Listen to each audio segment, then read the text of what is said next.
The earth was without form and void, and darkness was on the face of the deep. And the Spirit of God was hovering over the face of the waters. See, the Spirit of God is here. The Spirit of God is here. In fact, the spiritual realm is all around you.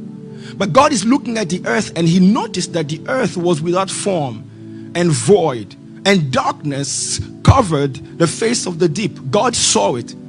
But God never began to complain and say, what is this? Oh, wow. Or he would call his name. Oh my God, what do I do now? He was not confused about it, because God knew that this is how things function. What I want is waiting for me to give it permission to come. So I'm not going to talk about the darkness. I'm not going to talk about the shapeless form of the earth. That's not my concern, because I'm here to establish my will. So I will only speak about the things that I want to see. He never mentioned darkness.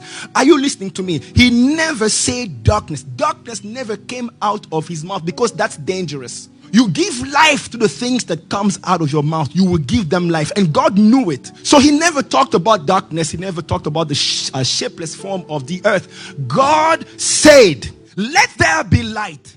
That's the only thing that came out of his mouth. He never mentioned darkness. You have to learn how to ignore certain things. Yes, you look at the bank account, it's -0. You say, I'm going to ignore you. You get the doctor's report. You say, I am going to ignore you. I only talk about the things I want to see.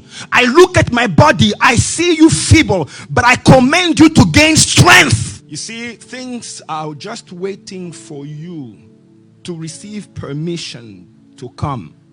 What you are looking for is waiting for your permission. It will not come unless you call it. That's why the Bible says he calls into existence the things that are not. So he calls those things that are not as though they are. If you're going to have a conversation with God, it will be a very confusing conversation, because he's not talking about your present situation. He looks at you and say, you see you don't have money, and then you say, you look at that house, nice and beautiful house, 5 bedrooms, and you are thinking, no. Tell me about now. I can't pay my rent. And he's telling you, this is not the I don't have this kind of conversation. I only talk about things that are not.